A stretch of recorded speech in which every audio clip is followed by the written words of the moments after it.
Boom क्या होता है, जाने रोचक बातें। अभी वर्तमान में बेंगलुरु में एक घटना की वजह से सोनिक बूम शब्द चर्चा में रहा है। अचानक अजीबोगरीब आवाज़ आई और लोगों की घरों की खिड़कियां टूट गईं।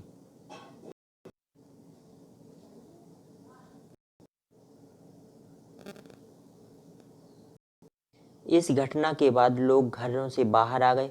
उनको लगा कि शायद यह सोनिक बूम की आवाज़ थी, पर अभी कुछ पता नहीं चल पा रहा था। बूम क्या है? जब आपके सिर से कोई हवाई जहाज़ गुजरता है तो तेज़ आवाज़ सुनाई दी होगी। ऐसा लगता है कि जैसे कहीं कुछ फटा है, लेकिन वास्तव में ऐसा नहीं होता। दरअसल जब कोई चीज़ ध्वनि या आवाज़ की रफ्तार से भी ज़्यादा तेज़ रफ्तार से हवा से गुजरती है तो विस्फोट जैसी आवाज़ पैदा होती है। इस आवाज़ को ही सोनिक बूम कहा जाता है। सोनिक बूम से बड़ी मात्रा में ध्वनि ऊर्जा पैदा होती है। दरअसल में हवाई जहाज़ से भी तेज़ रफ्तार से चलती है। इस रफ्तार को सुपरसोनिक स्पीड कहा जाता है।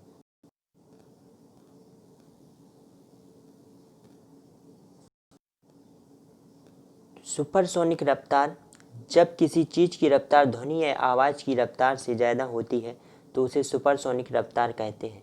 निर्वात में ध्वनि की रफ्तार 332 मीटर प्रति सेकंड होती है। जब कोई चीज़ 332 मीटर प्रति सेकंड की रफ्तार से भी ज़्यादा रफ्तार से चलती है तो उसे ही सुपरसोनिक स्पीड कहते हैं। क्या होता है सोनिक बूम? विमान हवा में चलते समय ध्वनि तरंगें पैदा करता है। जब विमान ध्वनि की रफ्तार से कम गति से चलता है तो कोई खास फर्क नहीं पड़ता, लेकिन जब विमान ध्वनि की रफ्तार से तेज गति से चलता है